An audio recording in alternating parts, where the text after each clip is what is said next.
above average on this, above average on this, the vast majority, I believe, of individuals say yes, which statistically is impossible because by definition only 50% should be above average, but many more than 50% say that they are above average in terms of positive traits and abilities. So why is this? I think there's a human tendency to overrate our own abilities and underrate the abilities of others and the influence of others.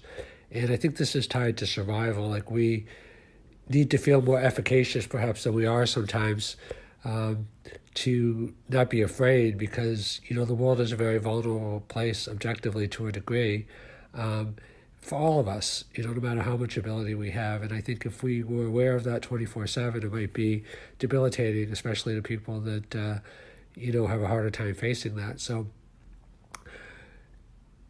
paradoxically, the most successful people are the most realistic and optimistic at the same time. A couple things to say about that.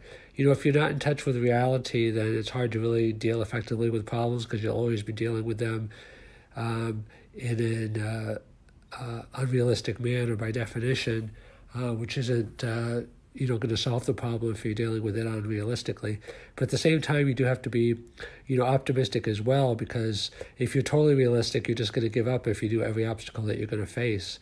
That's the whole idea about optimism. And they've shown that people that are depressed actually are a little bit more realistic than people that are optimistic. So realism is not always such a good thing because it could lead you to become, less persevering or, even in the extreme depressed. So how do you paradoxically become more enthusiastic than you should be, but realistic at the same time to solve problems? So it's kind of a dance. It's kind of like, how do you know when to zig and how do you know when to zag?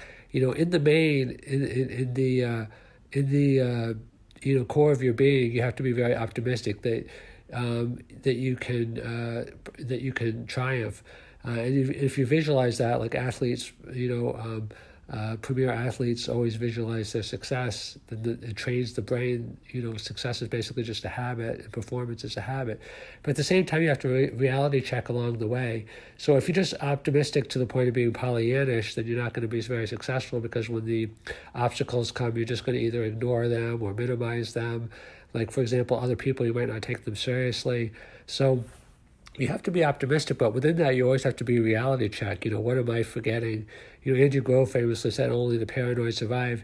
If you have paranoia without the optimism, then it's no good, because then you're just like running around with your chicken, like a head with your chicken cut off. And, confidence and optimism are the keys to success.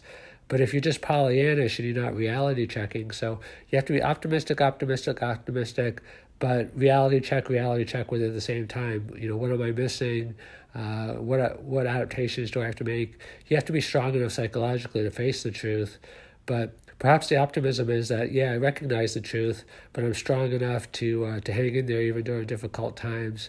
I'm strong enough to persevere, not that it's easy. You're not optimistic in the sense of telling yourself it's a bed of roses. You're realistic in the sense that